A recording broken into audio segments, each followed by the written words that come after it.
మహబూబాబాద్ జిల్లాలో నిన్న సాయంత్రం కేవలం గంటన్నర వ్యవధిలో 18 సెంటీమీటర్ల వర్షపాతం రికార్డు స్థాయిలో నమోదు కావడంతో మహబూబాబాద్ పట్టణంలో ఒక్కసారిగా పలు కాలనీలు జలమయమయ్యాయి. మహబూబాబాద్లోని ఆర్టీసీ కాలనీ ప్రజలు ఇళ్లలోకి నీరు చేరడంతో తీవ్ర ఇబ్బందులను ఎదుర్కొంటున్నారు. మహబూబాబాద్ తొర్రూరు మధ్యలో లెవెల్ బ్రిడ్జ్లలో వరద నీరు ఉధృతంగా ప్రవహించడంతో వాహనాల రాకపోకలకు అంతరాయం ఏర్పడుతుంది. పట్టణ పరిధిలో ఉన్న వాగులు, వంకలు, కల్వర్టులు, నాలాలు పొంగి పొర్లుతున్నాయి. మరో 2 రోజుల పాటు వర్షాలు ఉంటాయని వాతావరణ శాఖ అధికారులు హెచ్చరికలతో జిల్లా యంత్రాంగం అప్రమత్తమైంది. నిన్న రాత్రి నుండి మహబూబాబాద్, కేసముద్రం, నెల్లికుదురు, ఇనుగుర్తి తదితర మండలాల్లో వర్షానికి ప్రజలు ఇబ్బంది పడ్డారు.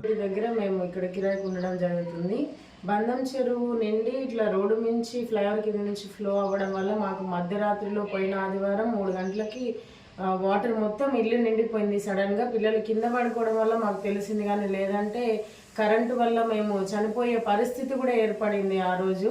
మరి చిన్నపిల్లలు ఉన్నారు, ఆ రోజు కూడా ఎలాంటి సహాయక చర్యలు మాకు ఏమీ కూడా అందలేదు.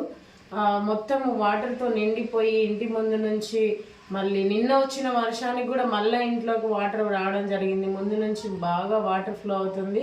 దానికి కట్ట ఏదన్నా ఏర్పాటు చేసి ఆ ఫ్లోటింగ్ ఇటు రాకుండా మరి మాకు కూడా సహాయాన్ని అందించాలని ప్రభుత్వం మంచిగా చర్యలు తీసుకొని మాకు ప్రాణాపాయ స్థితిలోంచి ప్రతిరోజు సండే నుంచి వాళ్ళ సండే వరకు మేము వెళ్ళి మళ్ళీ మా మరిది గారు వాళ్ళ ఇంట్లో పడుకోవడం జరుగుతుంది.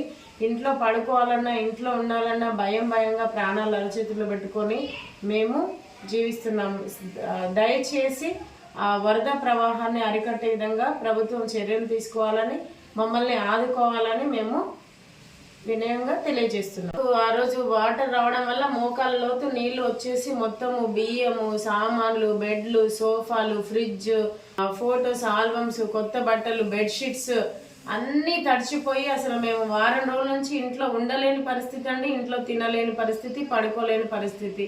సో దయచేసి ఈ వరద ప్రవాహాన్ని అతి త్వరగా దాన్ని పునరుద్ధరించాలని వేడుకుంటున్నాం. మేము చెరువు దగ్గర ఇల్లు అంటే చెరువు ముత్తడి పోయడం వల్ల మాకు ఇంట్లో బాగా వరద వచ్చి పిల్లల బుక్స్, సర్టిఫికేట్స్ కానీ ఫర్నిచర్ ఇట్లా బియ్యం సరుకులన్నీ తడిచి ముద్దయిపోయినాయి. కాబట్టి మళ్ళీ మేము నైట్ కూడా వరద రావడం వల్ల మళ్ళీ మా తమ్ముడు వాళ్ళ ఇంటికి వెళ్ళి పడుకున్నాం. ఇట్లా వరద రాకుండా తగు చర్యలు అధికారులు తీసుకొని మమ్మల్ని కూడా కొంచెం కాపాడతారని, ఆర్థికంగా ఇబ్బంది పడుతున్నాం. సో దాని నుంచి మమ్మల్ని పైకి లాగుతారని ఆదుకుంటారని ఆశిస్తున్నాం.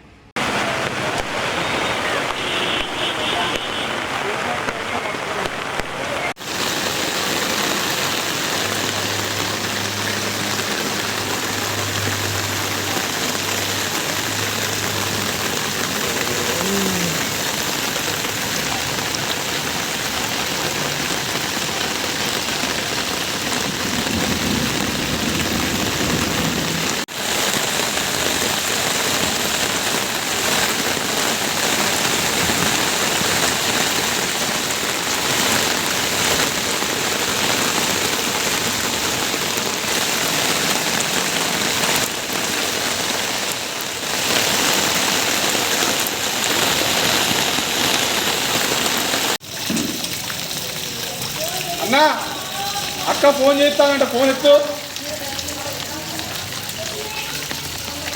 మోటార్ అన్నా మోటార్ తడిచిందా?